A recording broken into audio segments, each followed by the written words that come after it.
What's up, everybody? Welcome back to the Tyren Johnson Show. I'm the host, Tyren Johnson, professional basketball player, currently playing for Adia Blois in France.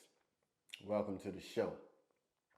Today's topic, I'm talking about why you should leave your country or your hometown to get seen. Yeah, that's right. I know people are really afraid to do this, but changing locations might be your way to success. You have to change locations if in your area you're not succeeding how you feel you should succeed. Now, I know a lot of people are afraid of that. A lot of people are afraid to leave home. I was a guy that's from a small town. I knew everybody around. It was an all black community. It was a very family oriented community. So, where I'm going to go? Like, I want to play basketball, but where I'm going to go? What I realized was I had to get the hell out of my hometown so I can be seen. Because I was pretty good, but I wasn't the coolest guy on the block. I wasn't the dork. I wasn't the guy that got clowned or beat up or stuff like that, but I wasn't the guy that people took serious for athletics. And I always was pretty good. I knew I was always pretty good. I knew I wanted to be a professional athlete. I wasn't sure which sport, but I knew I wanted to be a professional athlete. And I had to drive 45 minutes away from my hometown to get seen. So here's my story. We played against a team called Thibodaux, Louisiana. And Thibodaux, Louisiana had two of the best prospects in the state. A guy named Damian Johnson and a guy named Brandon Cooks. I knew these guys were two of the best players in the state. One was 6'7", one was 6'8". They both could handle the ball. They both could shoot. They both was very athletic. I was like, okay, if I have a game against these guys, I know that somebody is watching, and I know that I'm going to be on somebody's radar. Little did I know, somebody was watching. Who was watching? Their AAU coach. Their AAU coach was at the game, and they see me play, and they were impressed. And then they see me play again against my future roommate, Willie Lego, against East St. John, and that's when they gave me the call and asked me to play summer ball with them. So I would have to go all the way to Thibodaux, Louisiana 3 times a week just to practice, just to get seen. Because if I would have stayed at my hometown at West St. John, I would have never got seen. Nobody would have picked me up. I could have averaged 30 points a game. I just would have been another kid that was pretty good at a small town high school, and I probably would have been at a plant, right? But it took a lot of risk and a lot of chance and a lot of hard work. My mama had to sacrifice a lot of sleep, a lot of rest, a lot of money to take me to Thibodaux all the time to make sure that I had the best opportunity to get seen for a college scholarship. If I don't take that trip, I'm not here today. Bottom line, right? Playing AU that summer, I had 0 offers. I played in one tournament in Houston, Kingswood, where they had some of the top prospects. I won't name any name, but these guys were top 10, top 15 picks at the time, and I was going toe to toe. After those, after those tournaments, I had offers. I had offers all over the country, but I had two serious offers right in my backyard. One was in that same city, Nichols State University in Thibodaux, Louisiana, which I committed to, and the other was the University of Louisiana Lafayette, which I ended up going to. I committed to Nichols, then I decommitted from Nichols and ended up signing with Lafayette, right? But all that to say was, had I stayed in my hometown, nobody was coming. I could have put up 40, 30. No newspaper was coming to that country town. Nobody was coming on those back roads to see a 6'6" center. Like, that wasn't big. I was 6'6", 180 pounds. Nobody was coming to see that. But when I went another place, these people seen a 6'6" wing. They seen a guy that had skills and could develop into something special. And they put me in situations to win because I was a newcomer. They didn't know if I was a dork or the cool guy. They just knew I had talent, right? They just knew I had talent. So that's what happens whenever you leave. I tell guys from France all the time, the French players, Some of the best players in the world. Every year you see 3 or 4 French guys go to the NBA, but a lot of them leave France because, especially if you African and you playing in France, they put you in a box. Even if you're French, they put you in a box. They say that you have to be this type of player because they just stereotype you. When you not that. I use Chima Monarchy all the time as an example. He got cut in France, ended up in the NBA. This little point guard, Francisco, you hear all the time. He don't have no IQ. He's not going to be a very good player. Left France, dominated. Like, because people will respect you whenever you go somewhere else. Many will always see you how they always seen you in the past. So you'll meet some guys and be like, 4 years ago, you seen this person couldn't shoot. So next time you see them, you don't even think about all the work they put in, all of the hours of studying. You just thinking, man, he couldn't shoot back then. Bro, he can really shoot now, right? Like, people want to keep you in that same place. When I go back home, people talk to me like I'm the same guy. Like, bro, I'm not the same person. The jokes you guys make are not that funny to me anymore. The things you expect me to do, I'm not doing anymore. The life you want me to live, I'm not living it anymore. I have changed. I have grown. The dreams I had have actually came through. So I'm not the same person anymore. They say you change when you make it. Of course, that's why I was working hard to make it. So people want to keep you in the box where you from.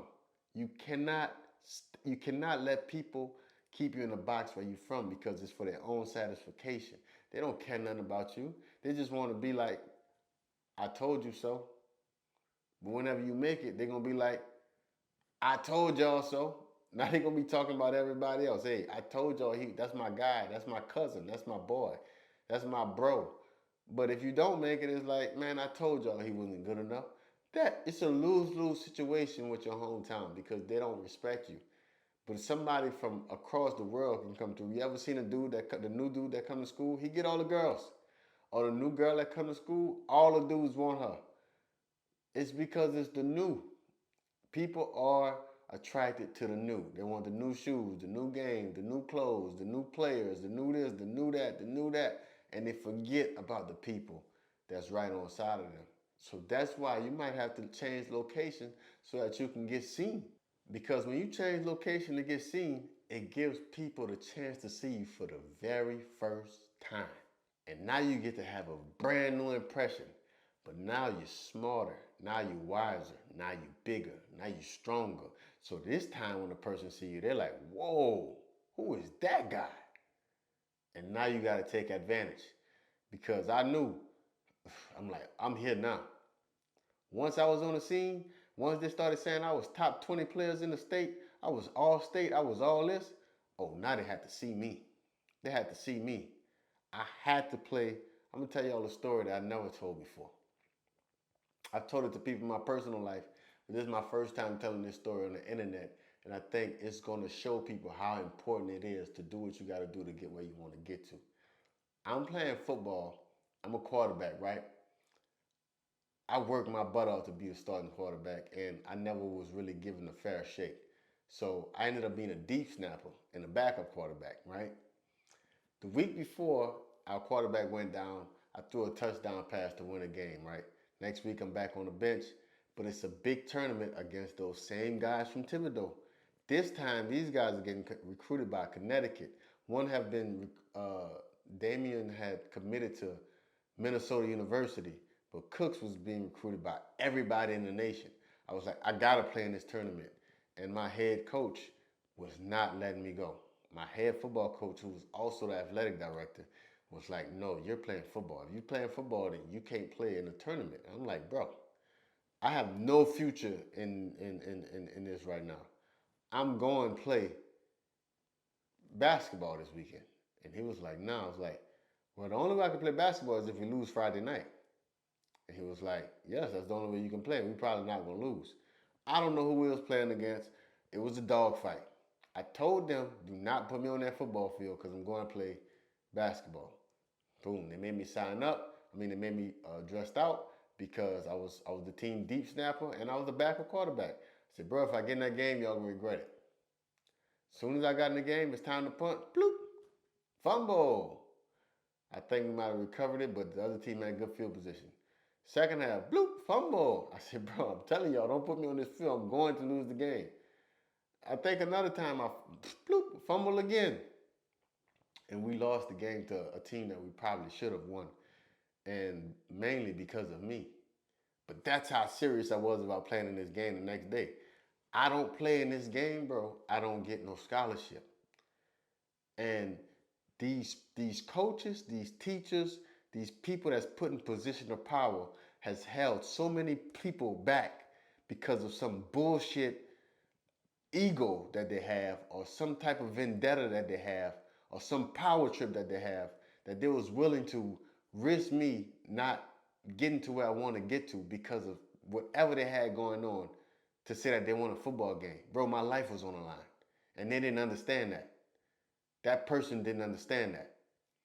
And I did not feel sorry for losing the game. I did not feel sorry for ending these guys' high school careers because mine was going to be ended.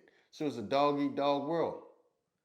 I felt kind of bad about it because I mean these are my friends and my family, and we live in a hometown. I got a hometown that is very prideful. So yes, I felt bad, but I don't feel sorry because it was either me or them, and I was put in that position by an ignorant person at the time. I don't think he was a full ignorant person, but at the time he was being very ignorant. I seen a different side of him, right? So I ended up playing in that game and I ended up having 36 points. Got offered a scholarship the next day. I do not play in that game. I do not go to Lafayette. And that's why you got to change locations sometime because the people that's closest to you is going to hurt you the most. They always say keep your enemies close and how they say it? Keep your enemies close and your friends close and your enemies close or something like that. You know what I'm saying? But bro, trust me, the people that you think love you the most, you will be surprised in a lot of time. These are the people who also envy you the most. So go somewhere where you're loved. Go somewhere where somebody respect you. Go where you are wanted. Go where you are appreciated. And whenever you stop being appreciated, you leave. You can't use Michael Jordan and Kobe Bryant as an example. They stayed with one franchise their whole career. But those two people needed each other just as much as they needed each other. Where was Kobe going to go? Where was Michael going to go? They had the top teams in the league at the time. They're making the biggest money. The club, they got the best player in the world. Why would they want to trade him? Why would they want to get rid of him? It's a perfect situation. That's not you. You go where you appreciate it. You go where you want it. Because at the end of the day, people don't care enough about you. These teams don't care about you. There's no loyalty in this business. These coaches don't care about you. These GMs don't care about you. There's no loyalty in this business, man. Trust me. As a 13-year-old pro, I've done some great things. I've done some great things for some great organization, and I have not been compensated for it. I have not had the opportunities that I was supposed to get from it. Just the bottom line, that's just how it is. And when the business side came, you can see how people change. You can see how people switch up very quickly. You can see how you go in the office and you see you got a stack of mail, a stack of letters of people sending you mail, offering you scholarships, and you don't even get them. So you reaching out to these colleges, and they're like, "Yo, we offered you a scholarship 6 months ago. How? I don't hear about this. How? Oh, because it was in his office. Man, get out of here, man. Like, this is obviously a personal story, but I get fired up about it because I've seen so much talent be held back by ignorant people and their egos because they have some type of agenda to be known as the greatest coach of all time. Man, I don't care nothing about that, man. It's my life you playing with, right? Go somewhere where people gonna value your life. And that's why you might need to change locations to get seen. Then you gotta make them pay every day. Like this episode, man. Subscribe to the channel. Share it with your friends. Don't forget, when you get a chance, check out TyrenJohnson.com. How to Make Them Pay ebook is on there. Very cheap, very informative. Going to help you get to where you need to get to. Besides that, I'm out. Until next time, we out, baby.